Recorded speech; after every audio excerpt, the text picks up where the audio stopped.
আছে শফিক ভাই, তারা কাটতেছে স্কুট। নিজের পয়সা দিয়া নিজের ফ্যাক্টরি মাছ যদি না খাই পারি কত দুঃখ না। এখানে দেখেন আমাদের এক্সট্রা করে আমাদের তৌহিদ ভাই বড় একটা সালা মাছ কাটতেছে, দেখছেন এক্সট্রা করে পাকানোর জন্য। এটা আমাদের মেসেন না, সবাই এক্সট্রা এক্সট্রা বানানোর জন্য। কত বড় মাছের মাথা!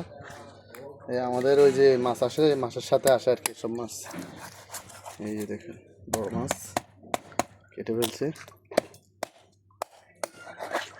মাছটা খেতে অনেক সুস্বাদু, আর তো এতে স্পেশাল করে রান্না করবে।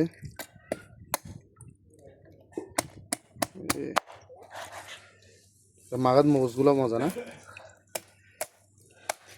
এখানে আরেক গ্রুপ আছে, সেটা হলো আমাদের রিয়াজ ভাই, এখানে আছে শফিক ভাই, তারা কাটতেছে স্কুট। নিজের পয়সা দিয়া নিজের ফ্যাক্টরি মাছ যদি না খাই পারি কত দুঃখ না। এই যে এখানে বাইলা মাছ বলে আছে, সব আছে, মন মতো খাইতে দিব ইনশাআল্লাহ খাবো। এই যে দেখুন কাঙ্ক্ষিত সে গুতরু আছে, শাড়ি আছে, এখানে বাইলা মাছ।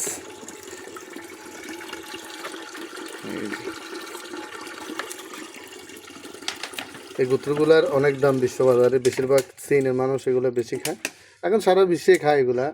খেতে খুবই সুস্বাদু এবং খুব দামি মাছ এগুলো, ওইগুলো সব দামি মাছ। বাইলা বাইলা আমারও আবার এক্সট্রা করে ইলেকট্রিকের এখানে একটা চুলা আছে। আমার বদ্দা, আমার পার্টনার বদ্দা, এটা ওপেন করো দেখি।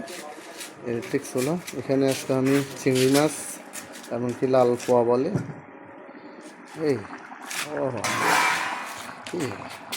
মাশাআল্লাহ গ্রান বাইরছে। আর কম 1000 দিচ্ছে না। ইলেকট্রিক চুলাগুলো খুবই ভালো, হ্যাঁ ব্যবহার করে খুবই ভালো লাগতেছে। এই যে চিংড়ি মাছ,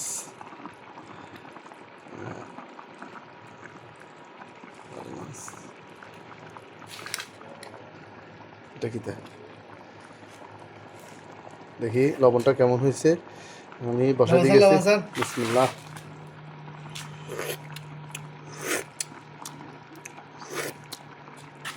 মনে হয় একটু হলদি গন্ধ মনে হয়, আশা করি হয়ে গেলে হয়ে যাব।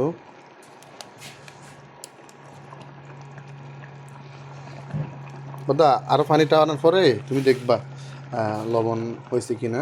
এটা আমাদের ম্যাচ না, মানে আমাদের কাজ যখন কম থাকে তখন আমরা এক্সট্রা করে এগুলো রান্না করি, কারণ মাছ তো কিনতে হয় না, কিছু তেল কিছু মশলা কিনলে হয়ে যায়। বাট এত ভালো তো সুতা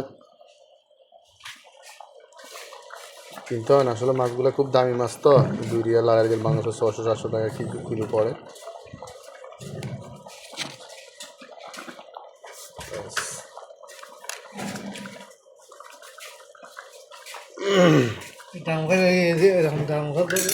না না এইভাবে দাও না, যে কথা আর কমাই দাও এখন। আস্তে আস্তে হইব।